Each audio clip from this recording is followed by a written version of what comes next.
Welcome to Catholic Life, as we spotlight ordinary people with extraordinary faith. I am Dina Dow, your host for this half hour, and I'm really excited to welcome Mark and Roxanne Loreno, who are from St. John, the Baptist Church in Brusly, Louisiana.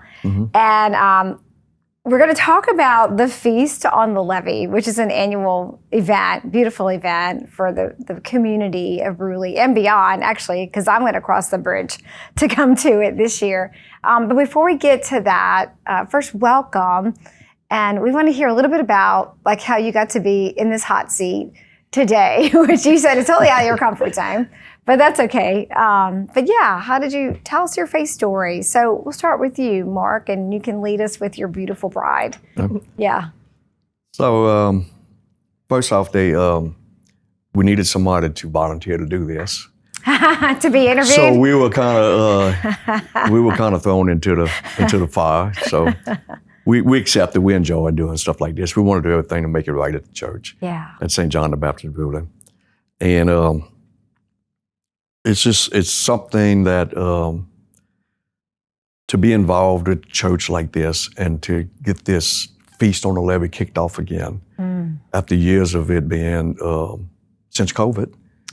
It has been it was stopped. Since 2019 was the last one. Oh, okay. So over the last couple of years, people have been talking about it, but nothing has been taking place. And then we were approached about helping some other folks do this, and we decided, let's do this. Yeah, yeah. So.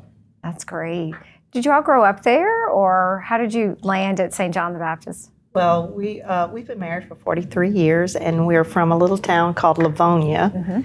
And about 15 years ago, we decided we needed to move closer to Baton Rouge, but we wanted the same small town feel as we had in Livonia. And so we found the Brusly area. We loved it. It was close to Baton Rouge, but still small town. Yeah. And from the first Mass we went to at St. John the Baptist, we really felt very much at home and very welcome by the community. And on a little side note, about 10 years ago, I learned that my great-grandfather was the original contractor around 1905 for the current church that is standing there. Really? Yes. Oh my goodness, you're called back. Yes. Yeah. So it's really coming home for us. Yeah, definitely. Yeah. And I love St. John Brusly. It's a beautiful community. We work closely in my role in evangelization and catechesis with the faith formation staff members, just helping them, in their role and whatever they need. And it's always been welcoming, always really great hospitality. And, I know Father Aaron John is there now, so that's just a great blessing. We've had numerous priests there that have served that really beautiful, tight-knit community. Yes. Is how I see it. So that's a great move, that the Lord has brought you there. Did you know anybody there when you first landed? No. Wow. Yeah. But the first Mass we went to at the Sign of Peace, I had this little boy that was sitting up front of us in the pew up front of us, and he hugged my leg. Aww. I didn't know these people. And whenever we walked out of church, I said, we came to the right place. Yeah. That's like the child Jesus hugging you. Yeah. Yeah. And we're actually really good friends with him and with the parents of that little boy now. Yeah, yeah.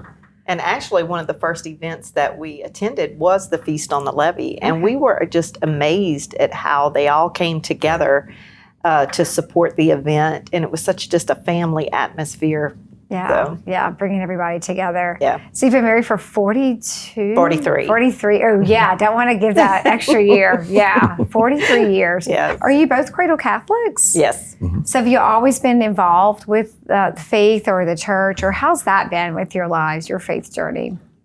Whenever I was, being raised in Livonia, there's not a whole lot there. You got the high school and you have the church. Yeah. And where I lived at, the church was right up front of my house, so I faced it every day. Really? Okay, yeah. So being an altar server and, being involved, whatever was going on, at the church we were involved in. Matter of fact, I actually thought I'd be a priest one day. I was thinking. I didn't make it, but anyway, I didn't give up on my faith.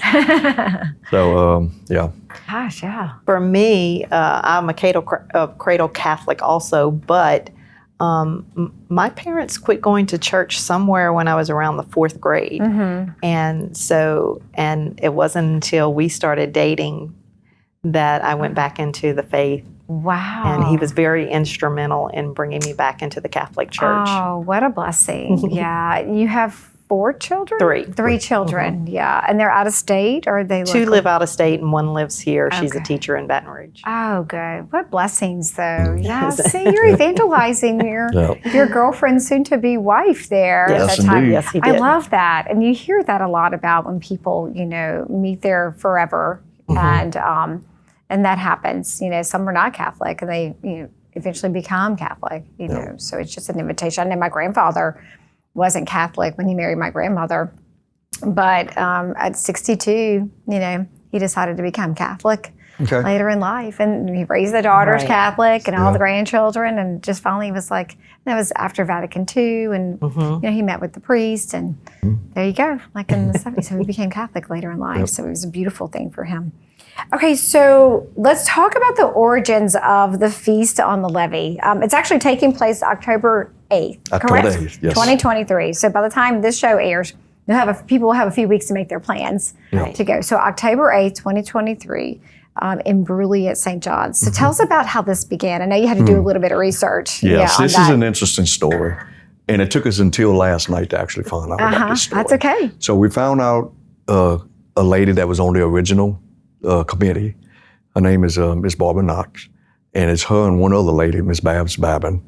They're the only 2 people that are now living that came off the original committee. Gotcha. Okay, but I talked to one of them last night, and I needed to know what started the Feast on the Levee. Yeah. And the answer she gave me is she kind of laughed a little bit, and she goes, well, there was an issue going on in our parish that drove many of the parishioners away. Oh, no. Okay, and this went on for a little while, and once they had the issue was resolved, they felt like they wanted to get these parishioners back. Okay, and matter of fact, it had driven them away also. Okay, so they're like, we need to get our people back to our parish, to our church. And they got together, it was 4 or 5 couples, and they started a Feast on the Levee. And it actually brought the people back to the church because the problem was resolved, and everything took off from there. When was that? Do you remember the year? We're not exactly sure. We know it's over 30 years ago. Oh, wow. Yeah. Okay, and it continued. It was such a fun thing that it continued until COVID in 2019. Okay, so it's an annual event then. Yes. Yeah. So it was And I think it started out as a church fair kind of thing. Yeah. And then just evolved to a Feast on the Levee. It sounds like it's got a lot of events going on too. So they're still a part of the planning, are they, those 2 ladies? No, but they're not part of the planning. But last night, whenever we talked to us, she asked me, she goes, I'm not going to do any baking or anything like that. I said, you don't have to do anything. I said, but I would really be happy to see you there. Yeah. And she goes, I'm going to do everything I can to be there. Yeah. And Roxanne even volunteered to chauffeur her if she needed a chauffeur. We're just going to pick you up. I'll pick you up. So I'll pick you up. Yeah. So why a Feast on the Levee? Like, why is it called is it on the Levee? Because I know St. John the Baptist, if people are not familiar, actually faces the Mississippi River, the levee, like facing the river. So if the levee weren't there, you could see the river itself. Exactly. So, yeah. So why Feast on the Levee? Just locale, sentimental.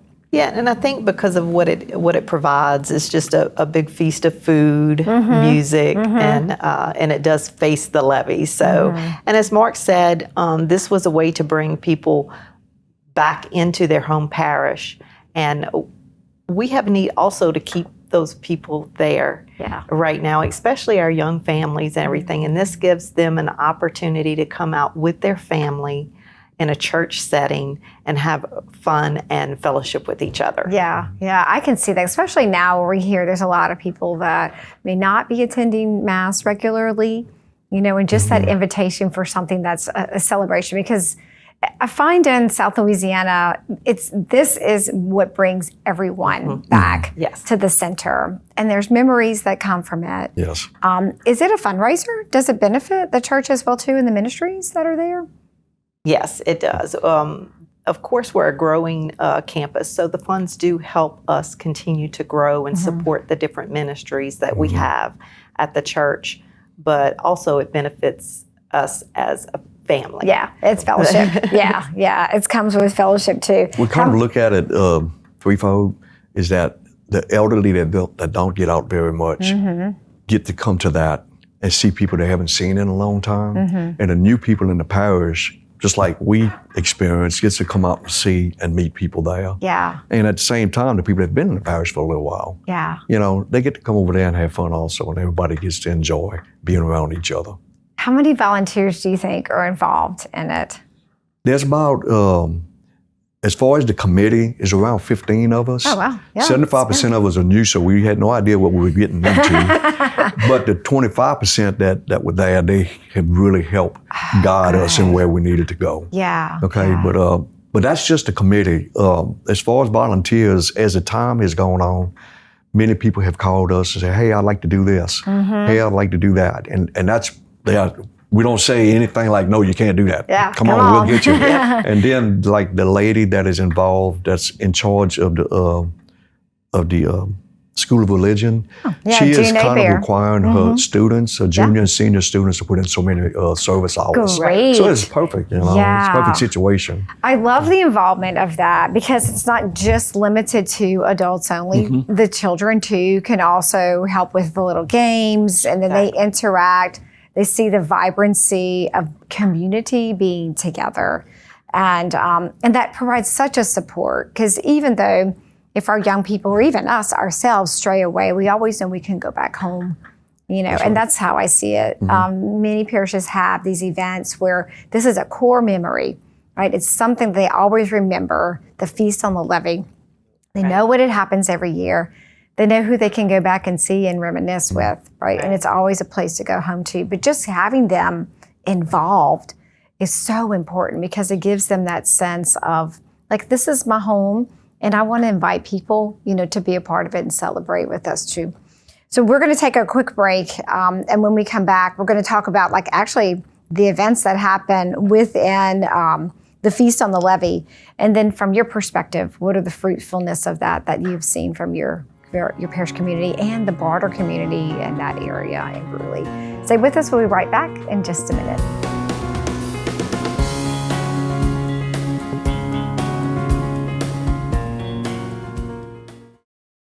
Hey, I'm Father Joshua Johnson. I am the Vocation Director for the Diocese of Baton Rouge.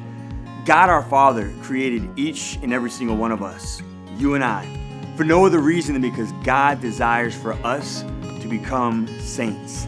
That is our primary vocation, to become a saint forever in the kingdom of heaven for all eternity with God. But for some of us, our path to becoming a saint is going to be through the state of life vocation of the priesthood of Jesus Christ. If you believe that God might be calling you, if you have a thought, hey, look, God might be inviting me to discern the priesthood of Jesus Christ as my path to becoming a saint, to help other people become saints in their walk toward eternity, then I want to invite you to reach out to me at our office vocations here at the Diocese of Baton Rouge, so that we can walk with each other. I can accompany you in your discernment, in your prayer, and learning more about the gift of the priesthood of Jesus Christ, so that you can discern, is God inviting you to walk toward eternity as a priest of Jesus Christ?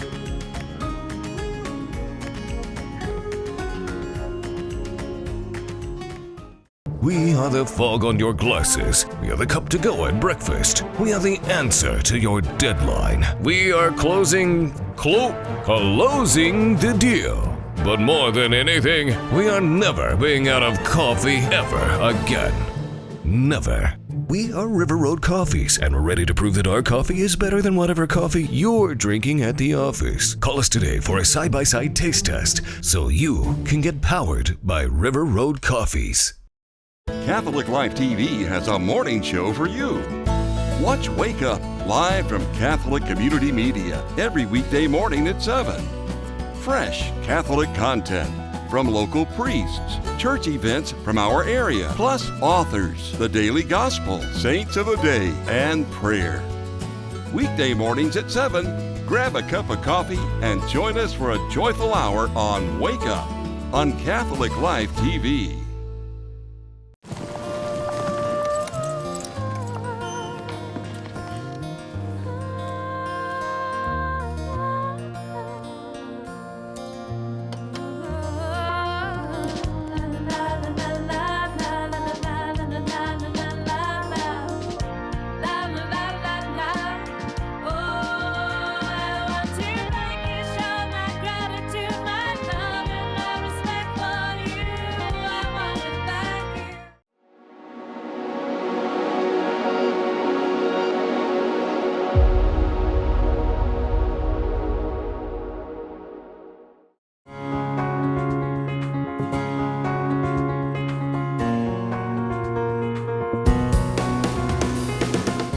Welcome back to Catholic Life as we spotlight ordinary people with extraordinary faith. I'm Dina Dow here with Mark and Roxanne Loreno, and we're talking about the Feast on the Levee hosted by St. John the Baptist in Brusly, Louisiana, taking place on October 8th, 2023.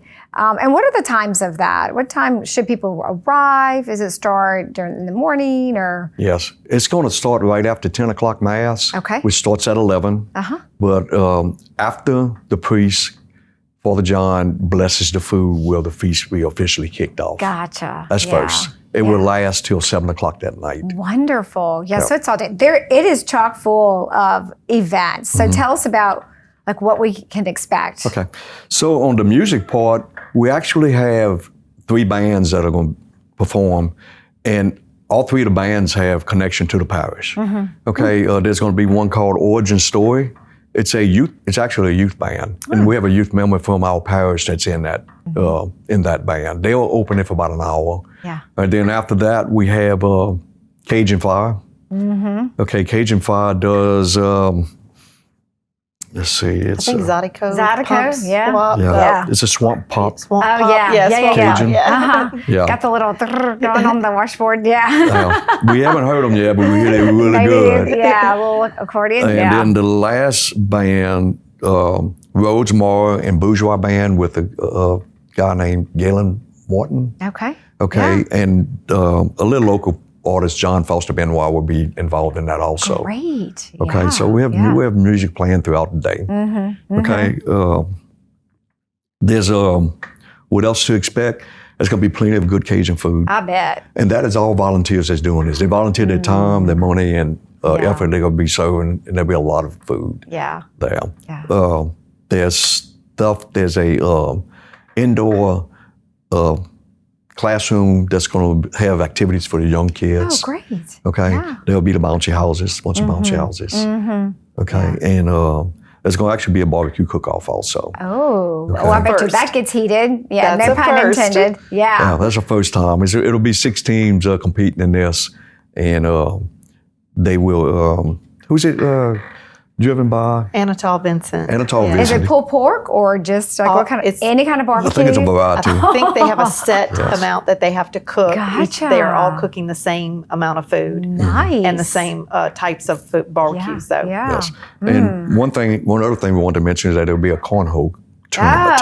Oh, We those didn't are realize very how big it was. competitive. Yeah. Yeah, you join as a team, right? So you have 2 people on a team. Okay, that is going to get really competitive. well, there's 3 Yeah. categories. So I think they have kind of like 2, like fun, and then the serious. One then they serious have one. the serious. Is there a one. trophy that comes with the cornhole I'm not competition? sure.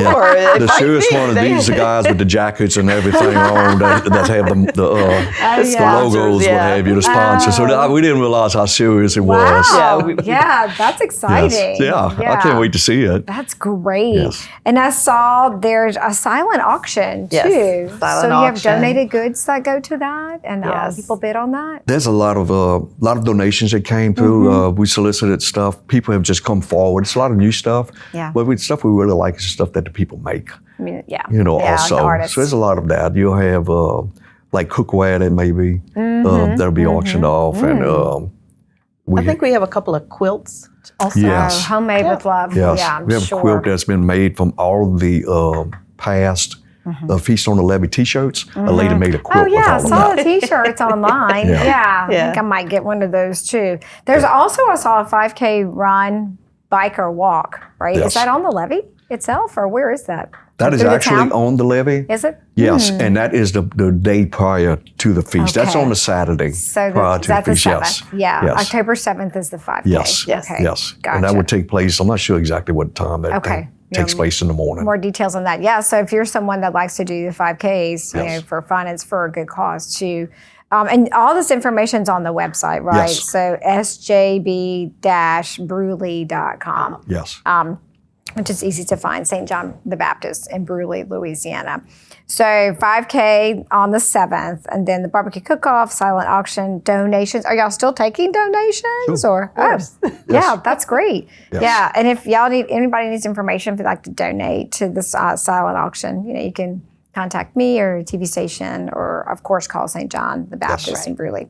right. That sounds like a load of fun. I'm telling you, there's some, like our Husband Will Festival hop, and you know, around the region, because there's one down the bayou, and it's just like food, like the homemade food is just like you've never, especially Cajun food. It's just delicious.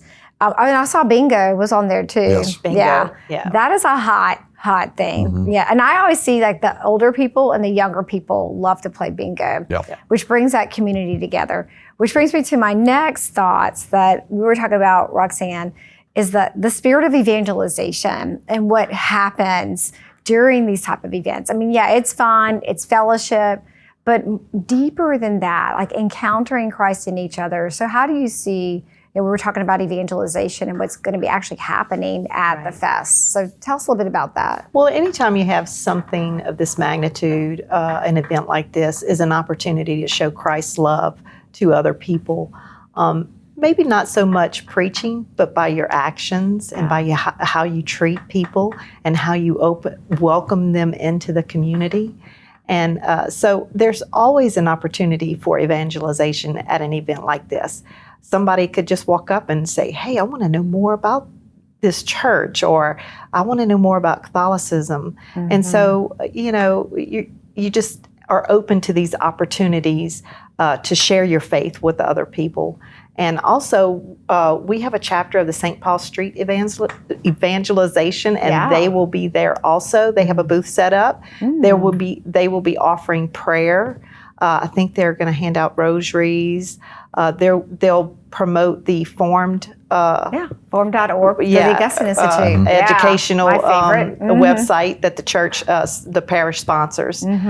So, like I said, it's always an opportunity at these events to evangelize and welcome other people into the Catholic faith. Yeah. What was your experience after the first time you went to this fest on the Levee? Like, what was your experience then? Because you came into the parish and it was happening. Yeah. So what was your experience then, and how was it like today, getting ready for this one? It was so welcoming that it was something we never wanted to see go away. And, you know, I worked a lot of shifts, so I missed some of them. But what really, you know, you get used to going and you're still enjoying it, but then whenever you don't have it, and now you're missing it. Yeah. You know, and the people that we've encountered that said, man, we wish you had the Feast on the Levee again. I want my daughter to experience this. Yeah. You know, she wasn't around whenever this got started. Yeah. You know, so we just, it's just to get the people there to evangelize, just to be around each other. You know, no COVID to worry about. Right. Not that we know of. Yeah. It's just so welcoming. And whenever we say that it's for our community, our parish, it's really for outside communities also. Yeah. You know, we're putting feelers out for everybody's welcome to come to it. Yeah. If you're Catholic, that's great. If you're not, that's great. Also. Come and enjoy a good day, a fun day with us. Is the church going to be open for people to go in? Do you know if it's open that day?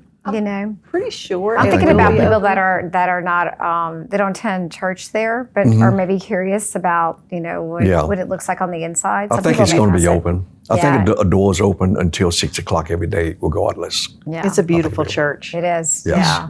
I love the opportunity that St. Paul Street Evangelization is going to be boots on the ground there. I find that very exciting because it seems to me that some more intentionality of having like eyes open, and open to the conversations. Because a lot of people will even have questions about the faith. I know in our parish festival that we have, people are they're more relaxed, at these events, and they feel less vulnerable and more open to be able to ask the questions. Or sometimes I'll say, gosh, I haven't been to church in so long. And you're like, oh, I'm good that you're back here, Let's talk about that. Yeah. And it's a good opportunity too, with the Eucharistic revival going on at the parish level this year, to kind of promote that and bring awareness to that event that's taking place this year. Especially, when people have stopped going to Mass or have like lessened their times going to Mass too. I mean, it's just something so important.